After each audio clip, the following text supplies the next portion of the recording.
Bismillahir Rahmanir Rahim. Welcome to another session of Discovering Islam. We have talked about the four prominent practical tenets of Islam: Salat, Zakat, Saum, fasting, and Hajj. After the description of these important pillars of Islam, I am now talking about another important subject, which is inviting towards the path of God. Dawat ilallah.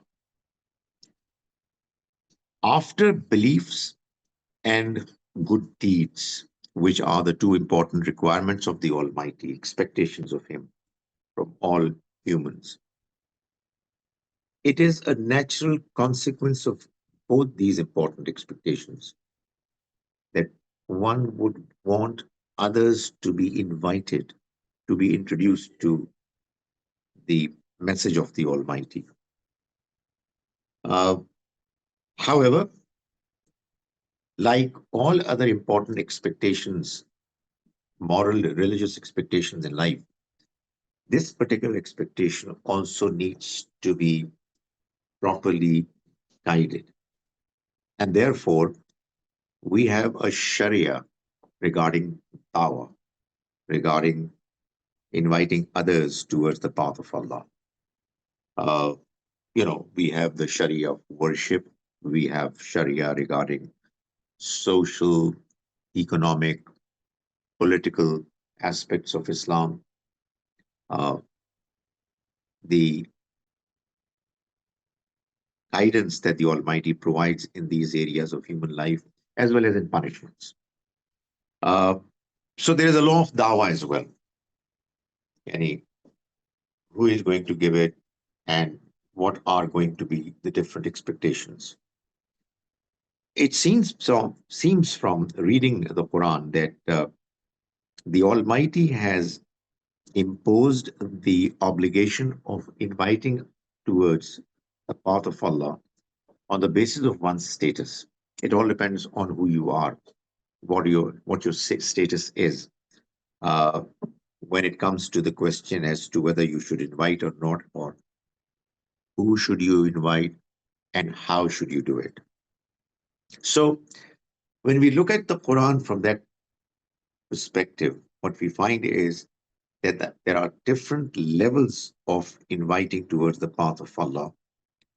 Most prominently is the level of the prophets. Then we have the level of a nation, which was divided then into two different parts, and they replaced the invitation given by the prophets. I'm talking about the progeny of Abraham. So for them, there is another law. Then there is a law that deals with the invitation of the scholars that they would extend to people, to the society, towards the path of Allah. The state also has an obligation, which is mentioned in the Quran. And last but not the least, what probably we are looking for, the obligation of the common man. What exactly should he do? Now, let's take the first of these levels first, which is the invitation of the prophets. It's important to understand it because obviously all invitation towards the path of the Almighty, it emerges from, it stems from the invitation that was extended by the prophets. Uh, we know about the obligation that the Almighty imposed on the prophets, expected from them only through the Quran, which is the final, the fully preserved book of the Almighty, which mentions the communication which the Almighty had with the Prophet Sallallahu Alaihi Wasallam. And what was mentioned regarding him is also what we can understand and imagine is applicable to all the rest of the prophets who came before him. All of them followed the same guidance. The Quran mentions about the Prophet in Surah Al-Ahzab, Surah number 33, in verses 45 and 46. Ya ayyuhan nabi, O Prophet, inna arsalnaka, indeed we have sent you, shahidam wa mubashiram wa nazira, as a witness, as somebody who brings good news, and as a warner, nazira, wa da'iyan illah, and as the one who invites towards Allah, towards God, bi'izni, by his will, by his sanction, was sirajam munira, and he sent you as an illuminating lamp, as a light. So this is a verse which mentions clearly that it is an obligation of the Prophet to invite human beings towards the path of Allah. The Quran also mentions about all prophets. It says that there was a time when humans were all at one understanding. They believed in one religion. Kana nasu ummatam wahida. Humanity belonged to one religion. And then they disputed. So, فَبَعَثَ اللَّهُ النَّبِيِّينَ. Then God sent prophets, مُبَشِّرِينَ وَمُنذِرِينَ, who used to give good news and who would warn. So it's something that has been happening almost right from the beginning. There was a time period when all humans, whatever number there was of them, they all agreed on one understanding of religion. But when differences started to grow, the Almighty sent his prophets who would let people know what the truth was from the Almighty. Some of these prophets attained the level, the status of Rasul as well. So, quite apart from Anbiya, we have the mention of Rasul as well. Uh, the Almighty clarifies in the Quran in Surah An-Nisa, Surah number 4, verse 165, that the reason why Rasul messengers were sent was that the Almighty wanted that there should be left no excuse for humans to reject the message. It should become so very clear that there remains nothing for those who don't believe to say regarding their behavior. So the Almighty mentions, Rusulam Mubashirin wa Munzirin. We sent messengers who would warn and who would give good news. Li Allah yakuna linnas, so that they should remain for humans. La yakuna linnas hujjatum badar rusul. Any excuse after the arrival of messengers. So that's the purpose of sending the messengers, who obviously were also prophets, but they had one status higher. They were chosen to be Shahidan. It's talking about the prophets. All of them were Shahid, were, were witnesses, uh, whose very existence became a sign. Uh, the Almighty sent these messengers who, because of the way they went about inviting people towards the path of Allah, uh, whether they succeeded or if they were ever to fail, just hardly ever happened. If it happened, it was just temporarily.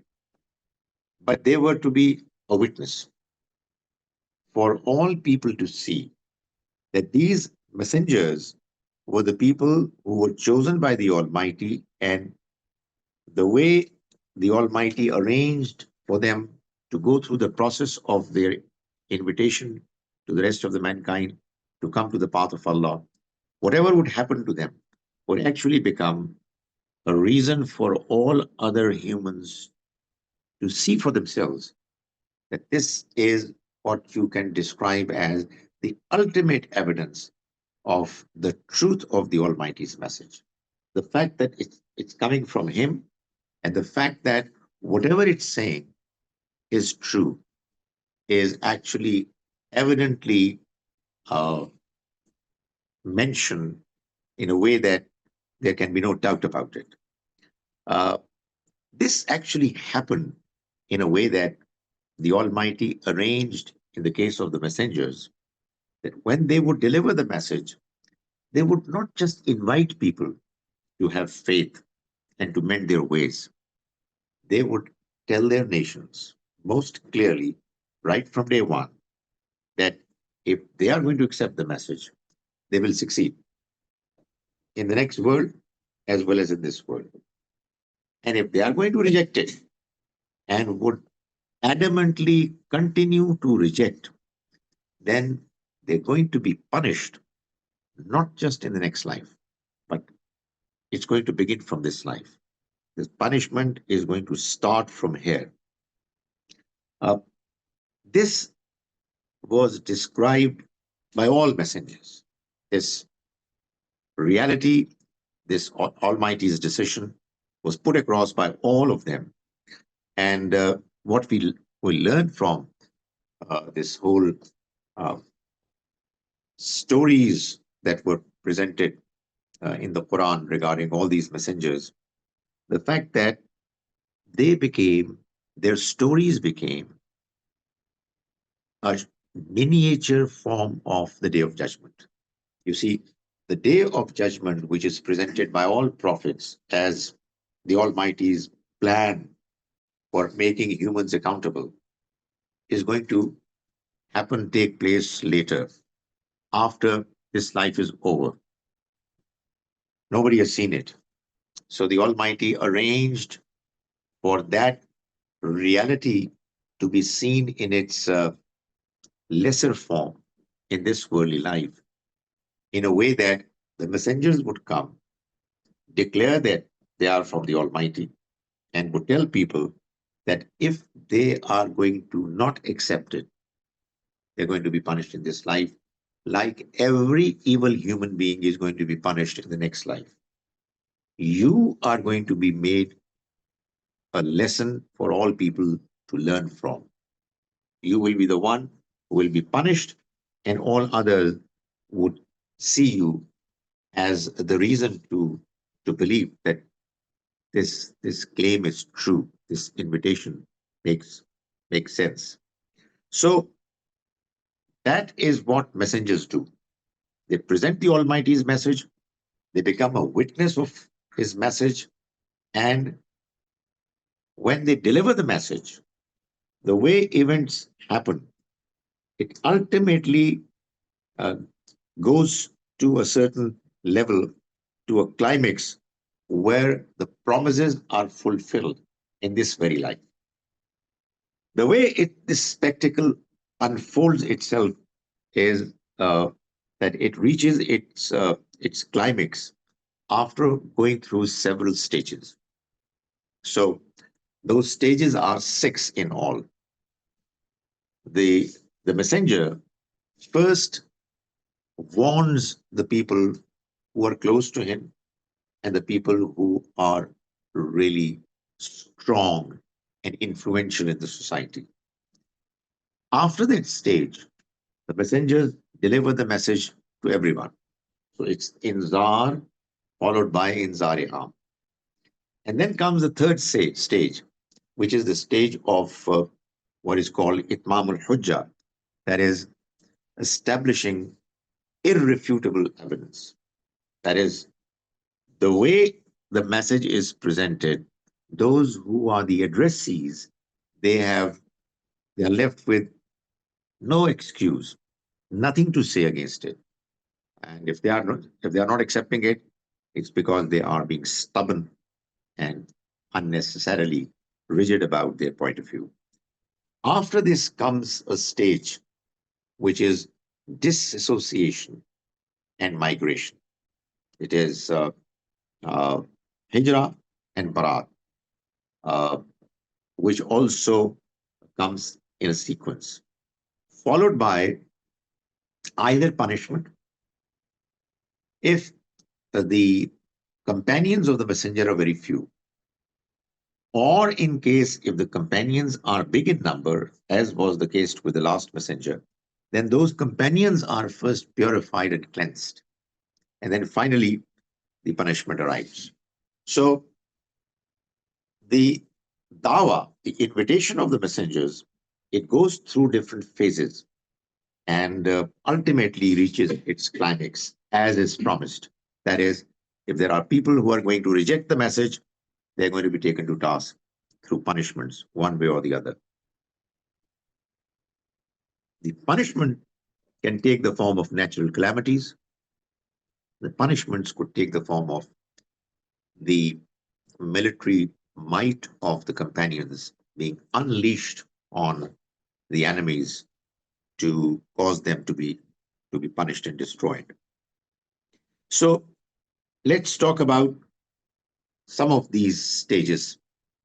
I'll I'll talk about the first three stages today, and we'll continue to discuss the later stages in the subsequent uh, presentations. The first phase is the phase of inzar, warning. Uh, this warning is basically of two different possible calamities. One is the ultimate warning of the day of judgment and what lies beyond. That is what is meant for the entire humanity. That is what the Almighty's message comes for. Everything else is secondary, is, is what follows this warning. If you want to prepare yourself to save yourself from the calamity, then you've got to follow the message of the Almighty. But there is another warning that is mentioned by the messengers to the immediate nation that they are addressing. And that warning is that in case you, as I said, you are going to reject this message, you will be punished and taken to task in this very life. So, for instance, in the Quran, there's several mentions of the stories of the messengers, earlier messengers who went through these phases. There is a relatively shorter surah, Surah Al-Qamar, surah number 54, wherein the Almighty talks about five of the six messengers whose stories are often mentioned in the Quran. They're repeated over and over again. They're repeated so many times that there are some people who don't understand what the reason is. They complain. Why is it? Why is there so much of repetition? Well, the reason is that when the Almighty had decided that a certain nation was going to be destroyed, they had to be warned properly and effectively. And for that purpose, historical reference of those who went through the same process was the most significant way of warning them. And obviously, when we read those stories, we are actually uh, understanding the entire process that was undertaken by the last Prophet ﷺ in order for his mission to get completed. And in the process, our belief in the Almighty is strengthened because He's the one who arranged for all these uh, messengers to go through the task of delivering the message effectively and bringing it to its climax. And also, our belief in the life hereafter is strengthened because all these stories are actually emphasizing the same point that the Almighty's punishment is going to come. It just cannot be denied. The way it has happened in this life with certain nations, it's going to happen in the next life for all nations, for all humans. So the Almighty mentions, as I said, five of the six stories of the messengers. The six messengers mentioned are Nuh, Hud, Saleh, Lut, Shoaib, and Musa alayhi salam. In Surah Al-Qamar, the story of one of them is missing. The story of Shoaib alayhi salam is not there. The Almighty has His own choices. So, in Surah Al-Qamar, He has mentioned the stories of five messengers. After having described those stories, He mentions in Surah Al-Qamar, verse 43, raises the question. أَكُفَّارُكُمْ خَيْرٌ مِّنْ أُولَٰئِكُمْ. Now that you have heard these stories and the fact that those who rejected did kufr, they were punished. Are your these kuffar any better than min ulaikum, the earlier ones? In other words, why are they not going to be punished like the earlier ones got punished? Am lakum baratun fi zubur, or is it that there is some immunity written in their favor somewhere? Again, the idea is that when the people who rejected the earlier messengers were punished, why are these people not going to be punished? So it's as clear as that. So that's what the messengers do when they warn. Uh, if you look at the Quran, because I've described it while talking about reading how to read the Quran properly and how to understand the Quran, uh, I mentioned that all these six phases of the mission of the messenger are to be found in the entire Quran in all seven surah groups. We find them in all of them. In some cases, uh, it starts from the first phase. In some of the cases, it starts from the second phase. The second, third, fourth, and fifth phases are to be found in all seven surah groups. However, the first phase and the last phase are to be found in some surah groups and not in others. Well, that's again the wisdom of the presentation of the Almighty's message, that he would like to repeat some aspects of his message more than others. So, in this particular phase, what we find is that in the very last surah group, the first six surahs belong to this phase. Surah Al-Mulk, Surah Al-Qalam, Surah Al-Haqqah, Surah Al-Ma'arij, Surah Nuh, and Surah Jinn. So these are the surahs that were revealed on the Prophet ﷺ at the very beginning, in the phase wherein he just warned the people who really mattered. Incidentally, they happened to be his relatives. He belonged to the clan of Quraysh, and the people who were the leaders of Quraysh were also his relatives. So, what we find is that the Almighty is requiring the messenger to let them know that, look here, the message of the Almighty has come. It has come to you in particular. You should better understand and accept it, or else you're going to be destroyed. You'll have no other fate. The reason why the leaders are first addressed is that, even though it probably is true even now, but probably to a lesser extent, in the earlier times, it used to be the leaders of the society, those who would be at the helm of the affairs or would otherwise be outstanding, who would lead the uh, understanding of the rest of the people, who would guide them. Others would follow them, in many cases, blindly, sheepishly. So, if you were to change a society positively, the best way would be to address those people, the leadership, so that if they accept the message, the rest of the people would follow. You know, it is said about, for instance, Malaysia, the way it got converted was that it was ruled by a Raja, and the Raja got influenced by some Muslim merchants because of their good behavior.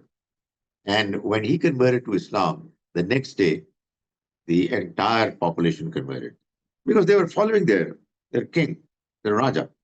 So it used to be quite the same way in most of those societies. That was one reason.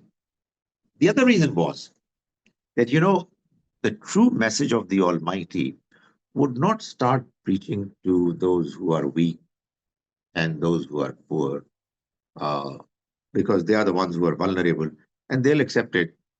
Rest of them, well, we'll see to it. it actually addresses the mightiest first, those who are considered to be the most intelligent, bright, and strong, who, as I said, are the leaders who guide others. The rest of the society, they look up to them for taking decisions. So they're addressed, and the end result of it is that when they are addressed, there is an exchange of arguments, statements that follows. The rest of the society is a witness. It's just looking at what's happening and in the meanwhile taking their decisions. You see, imagine Musa alayhi salam comes and he doesn't address the common man. He addresses Pharaoh. And then ensued a discussion, a debate, statements followed by statements. And the rest of the people were just on looking, watching what's going on.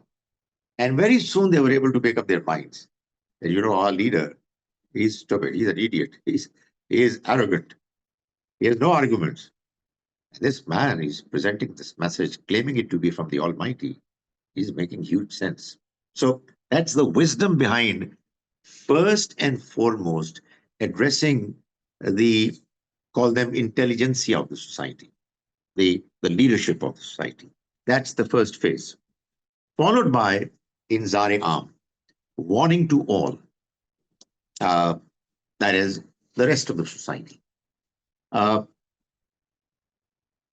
it's the same phase as the earlier one, except for the fact that in the second phase, all people are addressed. All of them are invited to understand the message and to follow it uh, properly. Now, because it's a big task, the first task is also huge, but this one is immensely big. Therefore, when this phase started, the Almighty asked Prophet Sallallahu Alaihi Wasallam to spiritually prepare himself for it.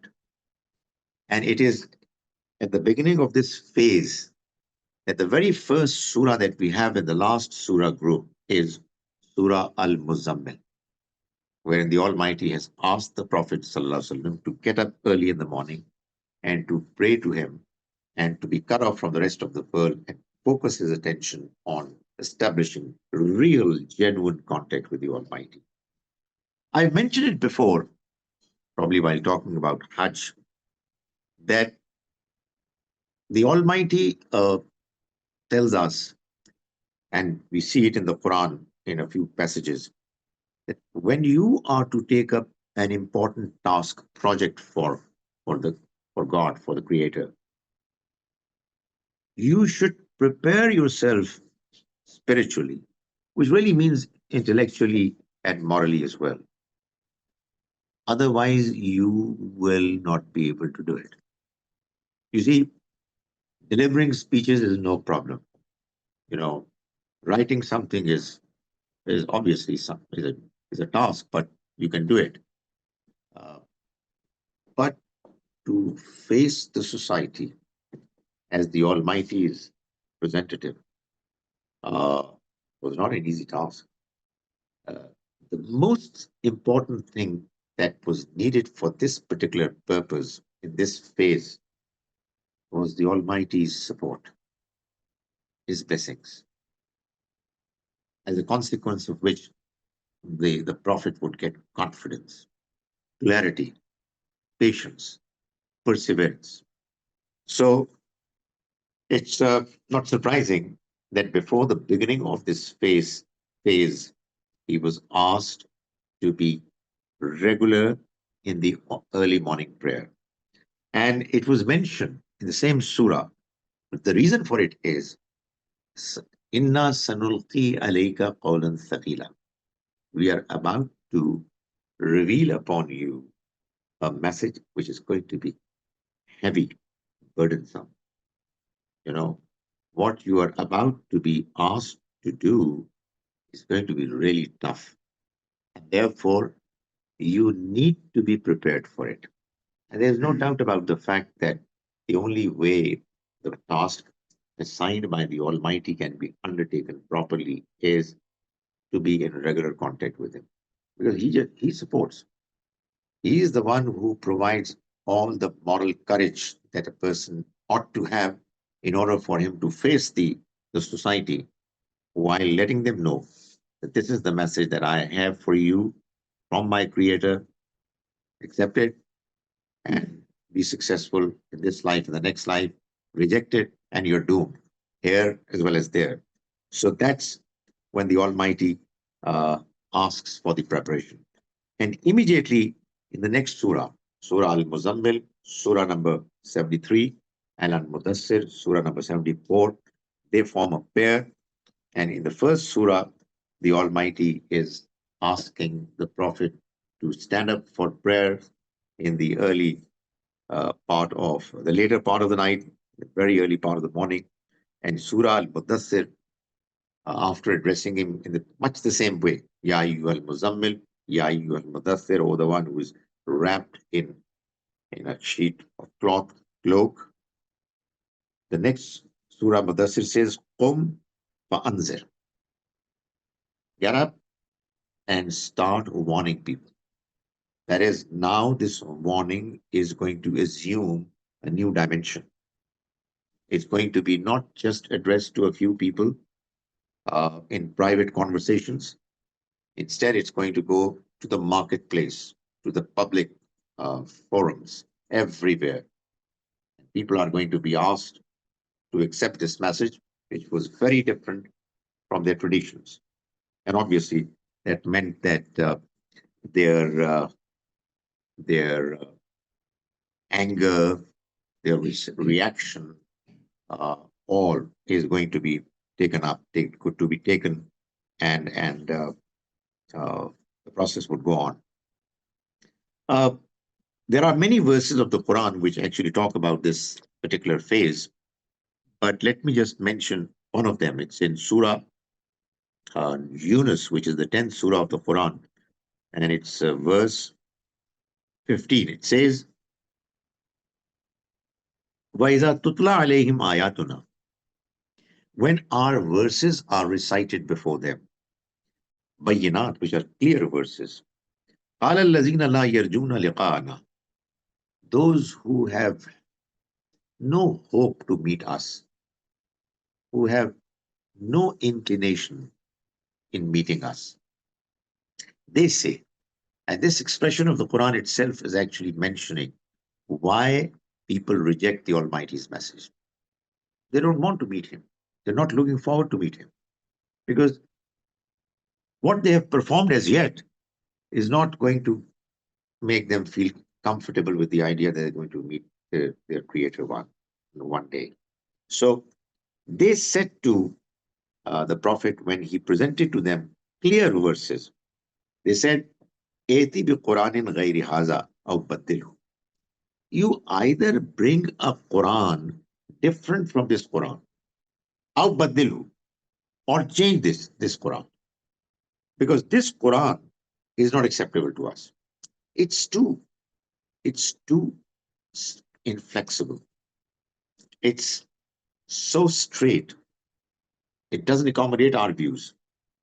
It is telling us to do away with whatever uh, evil ideas that are there in the society in the name of traditions. So, we want a different Quran or change it, make some alterations, amendments, and we'll take it more seriously. Qul, the Prophet was asked to say, Ma yakunu li an ubaddilahu min tilqai nafsi. It's not for me to change this Quran on my own, through my own desires. I'm nobody to do it. In attabi'u illa ma yuha ilayya. I am bound to follow myself what has been revealed to me. I can't change it. I mean, who am I? This is God's message.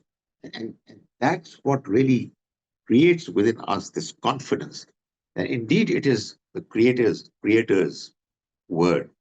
The Prophet himself is bound to follow what is mentioned in the Quran. Uh, Inni akhafu in asaitu rabbi azaba yawmin asim. I fear the punishment of the big day in case I go against it. I can't. If I'm going to go against it, following what you're asking me to do, I'm going to be in trouble. I cannot do it. So this is one of the many passages which were revealed uh, in this phase. It's at this stage, the phase of inviting all people, that the prophets are also asked to ignore those who aren't interested in the message and just to focus on those people who have believed so that they are properly groomed. So one of the verses of the Quran says, "Fatawalla anhum," O Prophet, turn yourself away from them. Fama anta bimalum. You're not going to be blamed. Ignore them. You see, you are not asked to deliver the message to the people who are not interested. Let everybody know there's something that you have to present to them from God. And they say, we're not interested. You are not expected to force the message down their throats. So the Almighty says, "Fatawallah, turn yourself away from them. Fama anta bimalum." You're not going to be blamed for not delivering to them in a way that they should have accepted. Fazakkir, and you remind those who want to be reminded. فَإِنَّ الذِّكْرَ تَنْفَعُ الْمُؤْمِنِينَ. Indeed, reminders, they benefit those who are believers. The third phase is the phase of establishing irrefutable evidence. That is, after the very special leadership are warned and followed by warning being extended to everyone, there comes this third phase when itmam al-hujjah, irrefutable evidence is established. That is, the reality becomes so evident and clear that it cannot be refuted. And if anybody refutes it, it's only because the person is being arrogantly stubborn. There's no other reason. So that phase makes sure that the people who are addressed in the message, they get it so very clearly and impressively that they have got nothing to say about it. Uh, so what establishes this phase, which what makes the message uh, irrefutable, is the style of presentation, the arguments that are there in the message, and quite obviously the personality of the prophet, the manner he would conduct himself, the way he would approach people, the way he would be patient, the way he would be kind, forgiving, to everything. And obviously the Almighty's signs as well, put together, would make the entire presentation so very impressive and convincing that there would be no excuse left with the people who are addressed. Uh, there are many surahs, many verses in surahs. Surahs are there which belong to this phase, and there are many passages that talk about it.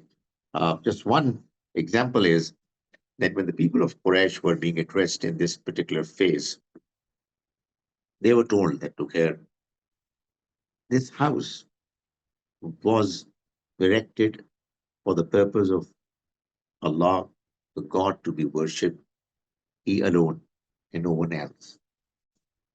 And the Almighty has been kind in enabling this house to remain a place where people would come, even though there were enemies of this house.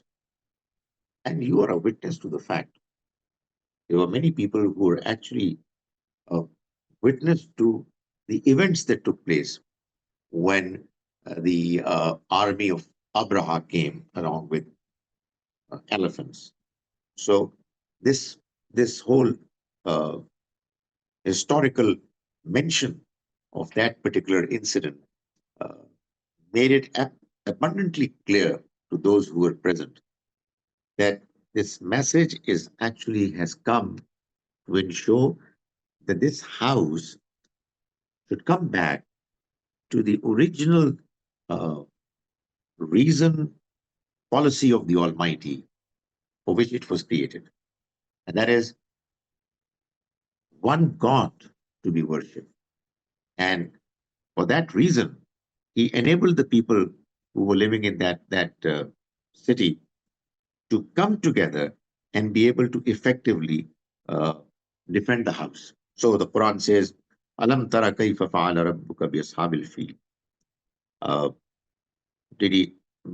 Have you not seen how your Lord dealt with the people of elephant, the army of the elephants? Alam yaj'al kaydahum fi tadlil. Did he not frustrate their scheme? Wa arsala alayhim tayran ababil. And he sent against them flocks of birds. Now, I've been mentioning it. There is a difference of translation, but I'm translating it from the understanding that I have. Tarmihim bihijaratim min sijil. You were pelting on them stones of clay. Fajalahum kasfim ma'kul. So they left them like chewed up straw. So this mention to the people who themselves saw what happened, they participated in it, actually made it so very clear to them that they had nothing to say against it, that this is actually what happened. It happened in the case of this house. They witnessed the miraculous way the Almighty helped a very feeble defense that they had put up against the army of Abraham, and they succeeded. So this message is now something that cannot be refuted because it has come at the right time to enable people to know that the house should go back to the right ways of worshiping one God. The unity of God, Tawheed, should be restored in this house. Uh, there are three further stages of the message, the way it was delivered by the messenger, which we will discuss the next time we will meet. And then we'll go on to talk about the other categories of dawah, inviting toward the path of Allah uh, in the subsequent sessions, inshallah. أقول قولي هذا واستغفر الله لي